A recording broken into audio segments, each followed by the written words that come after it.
Now, Banjaluka, for those who know about Bosnia, Mladic entered Banjaluka in 1993. 18 masajid in Banjaluka. He destroyed all 18. He turned them into garbage dumps. When the smell got bad, he turned them into parking lots. And he went on Serbian television and said, "Celebrate Serbs. I have made it so you're always stepping over Islam."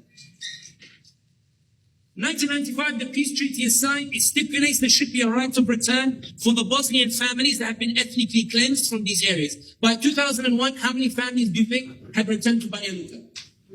0. So I said to Sumaya, "I ain't going Banjaluka." "No way." She said, "Semi, don't. I'm not going Banjaluka." The guy went, I said, "I'm not going Banjaluka. I will not disrespect Shuhada. I'm not going to Banjaluka." And then I did what every good husband does. Sumaya said, "We'll go, we won't stay the night." I said, "Hada, wife, okay." She gave me permission to be here. As we're going to Banjaluka, there's a joke about Bosnia. They say if Allah ironed it, it would be the size of the United States. Because it's all hills, up, down, mountain, up, down. And as you're going to Banjaluka, Allah said, "I'll sit in the car going, astaghfirullah, astaghfirullah, astaghfirullah." You're telling people, move for haqq and you're moving for money. Allah, you have no shame, Sari. You're a despicable individual. Astaghfirullah, astaghfirullah. We're going around the mountain. You don't see Banjaluka from far until you go around the mountain. Astaghfirullah, astaghfirullah, Allahu Akbar. What is this minaret that pops up in the middle of the city? We park by the minaret, we come out, and then the Imam comes. No beard, suit and tie. He comes out. I tell him, "Imam, what are you doing here?" He said, "Wa alaikum salam wa rahmatullahi wa barakatuh." I said, "What is salam, man? But what's this? What are you doing here?" He goes, "If you shush, I can tell you the story." I said, "Khalas, tell me." He says in 2001, he was a top graduate in his school. He could have gone and studied in America.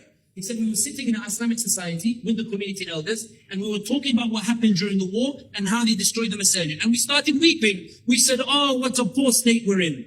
And then one of the students stood up and said, 'Why are we in a poor state? Let's go rebuild it.' 'So what? Let's go and rebuild it.' They said, 'But you don't know what they'll do to you. Let's at least try.' So 3 students, they go to Banjaluka, they apply for permits. That night, Serbians come to the hotel, beat the living daylights out of them, break their ribs and their bones, and kick them out of Banjaluka. They go back to Sarajevo with the 2 black eyes, and they go, 'Guys, they wouldn't let us do it.' They cry for a bit, and then they say, 'Hang on a second. There's something called UNESCO. Why don't we go to them and ask them, what do we need to get international backing for it? Let's go to these UNESCO guys and see.' They went to UNESCO office. UNESCO said you need 68% original materials. And the story goes that he told them arrogantly, 'We don't know where you're going to get this 68% anyway.' They went to their local community. These are Bosnians, economically impoverished. They went to the local community, they did some fundraising. They went to Banjaluka, they bought 18 parking lots. They dug into those parking lots, they pulled out the material. They dived in the river, they pulled the rest of the material. They flew to Turkey, they got the original maps. They went to Italy, they found the last surviving window maker who makes the windows the same way that they did before. They started in 2001. In May this year, they finished the 18th masjid with a madrasa and the first halal restaurant in Banjaluka. Now you're telling me the ummah is weak. That guy is not weak. And the funny thing is, there were 2 New Yorkers, and this is the Christian, soon I finish, I promise, Sami, be concise. 2 New Yorkers, when they came to Bosnia in the summer, they said, "Sami, you hoodwinked us with the itinerary." I said, "What do you mean?" "You didn't include Banjaluka, and we came because of Banjaluka." I said, "Because I know you Muslims. You didn't come to Bosnia just for Bosnia. All of you added Turkey at the end of it because you didn't want to gamble on the ummah. You said, just in case Bosnia is bad, I can go 1 hour to Istanbul and enjoy what I know." I said, "I know you slime Muslims. You only gave me 6 days when Bosnia deserves at least 2 weeks." They said, "Touche, we all booked Turkey, but we still want to see Banjaluka." I said, "Guys, it's 4 hours away from Sarajevo." They said, "We will leave in Fajr, come back in Isha." I called the Imam, I told them they're coming. The 2 Muslims who went, one of them dresses ostensibly Muslim. He's very careful about his beard, very careful about the dress. He's very careful about the topi. He's very careful that he looks Muslim. And the other is a doctor from Gaza, who when he came back would cry morning to evening. He went in August, he said, "Sami, Gaza is destroyed, nothing's standing." He said, "Sami, I was the human shield. The Israelis had our coordinates because we were Americans, and so Palestinians would wake me up in the morning and say, 'Dr. Ahmed, can you take us to the bakery? Because if you come with us, we know they won't bomb us.'" He said, "Sami, I got on the plane flying back, and I thought that I was the one removing their human shield." They went to Banjaluka and they came back. So we asked the first guy, "What was your impression of Banjaluka?" He said, "Sami, I'm confused." "What do you mean?"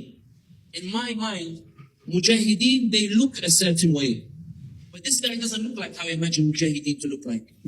This guy has no beard, this guy is a suit, this guy is trying to get off smoking, but he's the guy who brought the Nur of Islam.